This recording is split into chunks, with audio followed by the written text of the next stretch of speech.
You know that feeling. You're in a meeting or maybe at a dinner party. You've been waiting for the right moment to speak. You finally start explaining your idea. You're building momentum. You're getting to the good part. And then, out of nowhere, someone jumps in. They hijack the conversation. They talk right over you. And suddenly, you're sitting there, mouth half open, staring at the table while the conversation moves on without you. It is one of the most frustrating feelings in the world. It makes you feel invisible. It makes you feel disrespected. And the worst part is, most of us don't know how to handle it. We either shut down and resent that person for weeks, or we snap and look aggressive, which ends up making us look like the bad guy. But here is the truth. Being able to hold the floor isn't just about being loud. It's about status, and it's about psychology. I went deep into the research on communication dynamics to figure out exactly how to stop this from happening. And today, I'm going to give you a toolkit. We're going to look at why people do this, because it's not always malicious. And then I'm going to give you the exact physical tactics and the exact verbal scripts you need to regain control of the conversation without looking like a jerk. If you're tired of being interrupted, you are going to want to watch this. Let's start with the first step, which is something almost everyone skips. You have to diagnose the interruption. See, when someone cuts us off, our immediate physical reaction is anger. Our fight or flight kicks in. We think, this person is attacking me. But if you treat every interruption like an act of war, you're going to ruin your relationships. Research generally breaks interrupters down into 3 archetypes. You need to spot which one you're dealing with, because the strategy changes for each one. First, you have the excited interrupter. Sociologists actually have a term for this called cooperative overlapping. This is usually a friend or a close colleague who agrees with you so much that they literally can't stop themselves. They start saying, exactly, or me too, while you are still talking. They aren't trying to silence you. They are trying to bond with you. They're participating. If you snap at this person and say, shut up, let me finish, you kill the vibe. You become the buzzkill. Second, you have the unaware interrupter. These are people who might be neurodivergent. Maybe they have ADHD, or maybe they just have terrible social awareness. They struggle with impulse control.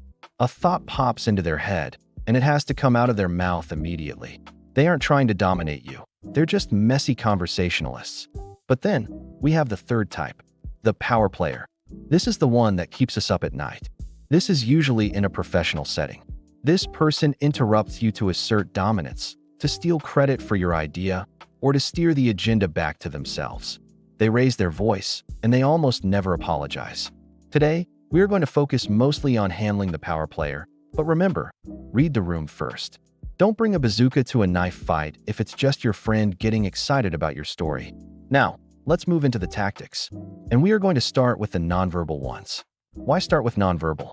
Because usually, by the time you have to say, let me finish, the damage is already done. The best way to handle an interruption is to stop it while it is happening, without breaking your sentence.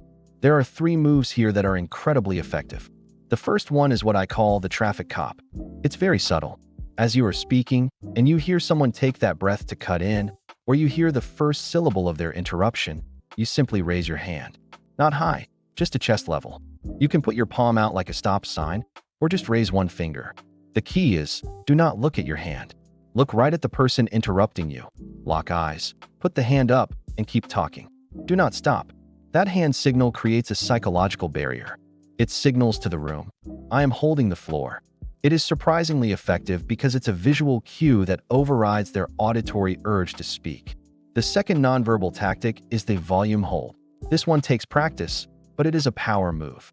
When someone interrupts, our instinct is usually to either stop talking immediately or to get louder to drown them out. Do not get louder. If you get louder, you look emotional. You look like you're losing control. Instead, I want you to continue your sentence at the exact same volume, the exact same pace, and the exact same tone, even if they are talking over you. For about 3 to 5 seconds, there will be 2 voices talking at once. It will feel incredibly awkward.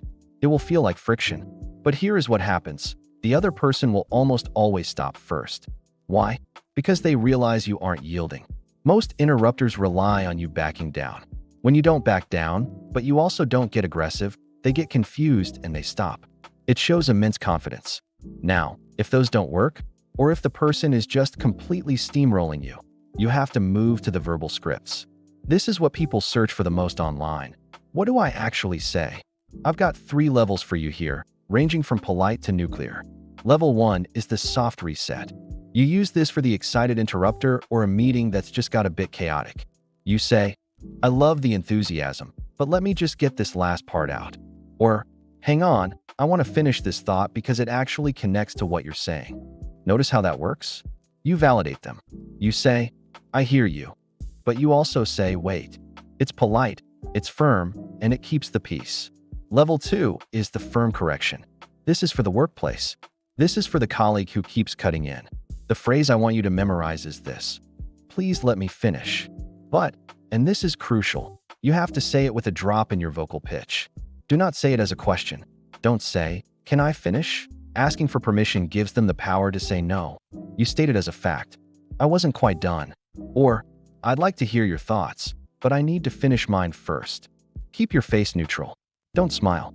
Just deliver the line and go right back to your point. Then we have level 3. This is the nuclear option. You only use this for the serial offender who just won't stop. If they cut you off, you stop talking. You go dead silent. You look at them, and you let them finish their interruption. And when they stop, you wait 3 full seconds. Let the silence hang in the air. Let it get awkward. Then, you say, are you ready for me to continue now? It is devastating.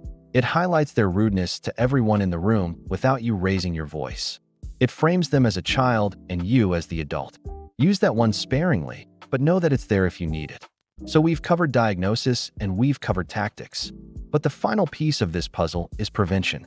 The best way to stop people from talking over you is to structure your communication so they don't find an opening. A lot of the time, we get interrupted because we ramble. We don't land the plane. We pause for breath in the wrong places, and people think we're done. If you are in a high-stakes environment, use what I call the preemptive strike. Frame the expectation before you even start your content. Start by saying, I have 3 distinct points I want to cover regarding this project. I'm going to run through all 3, and then I'd love to open it up for feedback. Think about what that does. You have just set the rules of the game. Now, if someone interrupts you on point 2, they are breaking the rules that everyone agreed to. It makes it much easier for you to say, just a reminder, I'm on point 2. I'll get to your question after point 3. You can also use the parking lot method. If someone tries to derail you with a side topic, you say, that is a great point, but it's a separate topic. Let's put that in the parking lot, and if we have time at the end, we will circle back. It validates them, but it removes the obstacle. Here is the bottom line. Getting interrupted feels personal, but the solution is technical. It's about removing the emotion and using the right tools. It takes courage to hold your ground. The first time you put your hand up or use the volume hold, your heart is going to race. You're going to feel rude. But you aren't being rude. You are teaching people how to treat you. You teach people how to treat you by what you tolerate. If you tolerate being silenced, you will always be silenced. If you respectfully but firmly claim your space, people will learn to listen. So, this week, I want you to pick one of these tactics. Just one. Maybe it's the hand gesture. Maybe it's the phrase, I wasn't quite done.